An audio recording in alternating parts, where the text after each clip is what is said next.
The image you see here is an image or representation of Saint Teresa of Calcutta.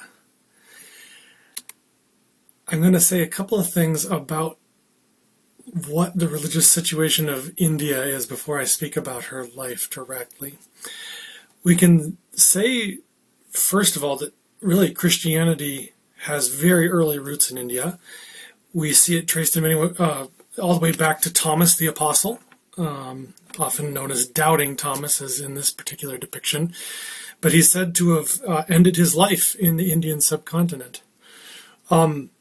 Nevertheless, Christianity is not the majority religion of the Indian subcontinent today. It's primarily Hindu and then also Muslim in some sections as well.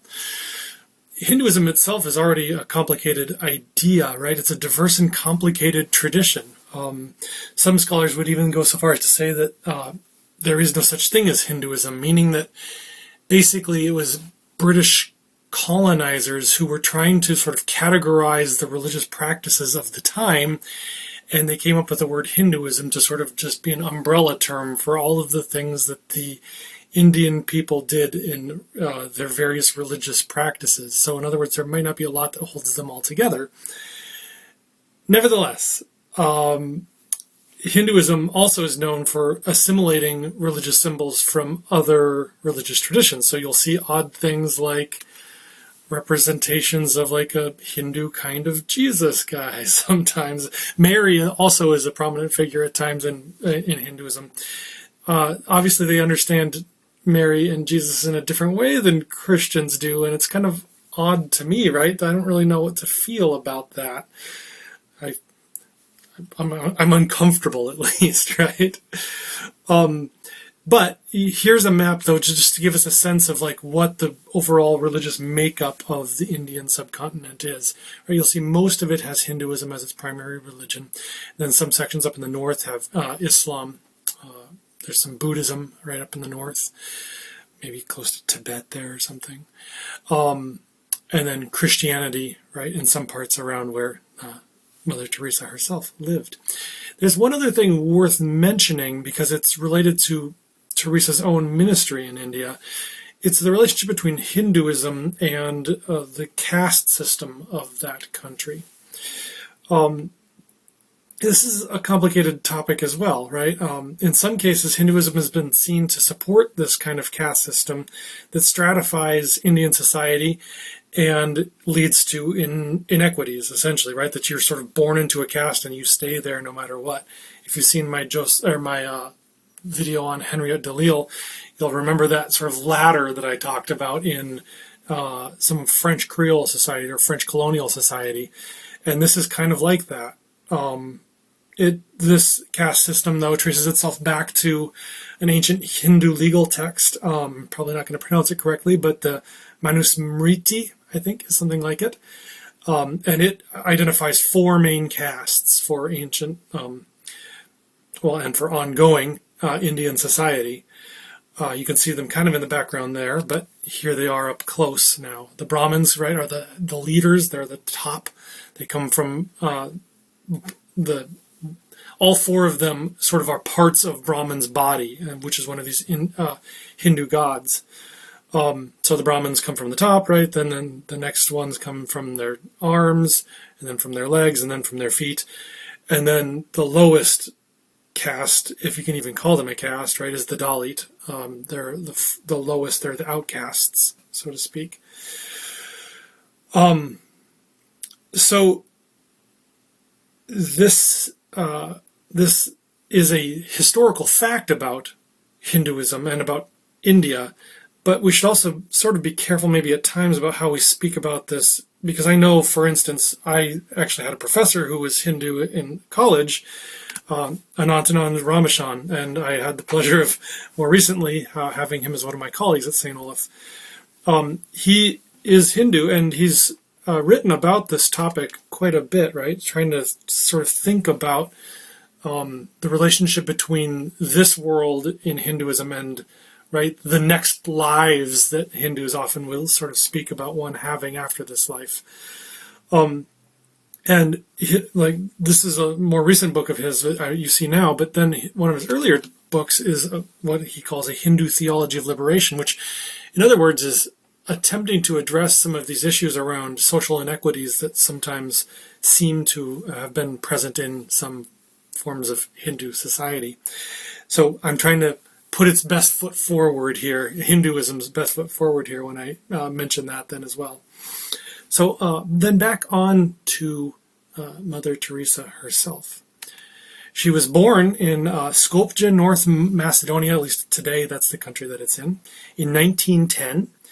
At the age of 18, she left her hometown to join the Institute of the Blessed Virgin Mary, and in order to begin her ministry in India, in Calcutta, she first traveled to Dublin, Ireland. Now, why would she go to Ireland, right? Well, because India was one of the British colonial holdings in the 20th century, English was the language of instruction for the sisters that she had joined at that point. So she had to teach herself English before she could go teach in a predominantly Hindu right society. Okay, right. So that was up until 1947 when the British holdings in Indian subcontinent were finally split between the majority Muslim Pakistan and majority Hindu India. By the end of her life, though, Teresa could speak 5 languages: Bengali, Albanian, Hindi, Serbo-Croat, and English. So she did learn the local languages there in India eventually. She taught in India at a girls' school for 20 years, and she had a sort of a vision on a train ride in 1946 to begin a new religious order, which became eventually the Missionaries of Charity. Its missions centered on service to the poorest of the poor in Calcutta. They adopted a sari as their form of their habit, the form of dress. That's a local enculturation, you could say, I guess, of their habit, because that was a common and simple form of dress for women in that society. So they eventually spread beyond Calcutta and are now in many parts of the world, always serving the poorest of the poor in the societies that they find themselves in. Worth noting also that after her death, right, this was a bit of a scandal at the time. Some scholars got their hands on her personal journals and found that she had a very sort of dark underside, right? Not dark underside. She had dark experiences of her spirituality. She did not feel consoled or lifted up by God in her faith. And this is what the tradition has come to know as a dark night of the soul. She's not the first one to experience something like this. One of the more famous ones before her was St. John of the Cross in the 16th century, I want to say. This dark night of the soul is a prolonged period of spiritual desolation, which is experienced as a feeling of God's absence from one's life. So it's a form of suffering, honestly. I think it's best to think of it as a form of suffering that shares in Christ's suffering and the sufferings of the poor, right? And entering into solidarity with their experience of abandonment by society. And so what can we learn from her? Well, if we think about the fact of her desolation throughout her spiritual desolation throughout her life, we can also sort of see what hints of what it really means for us to be called to do what's right, even when we don't feel like it, right?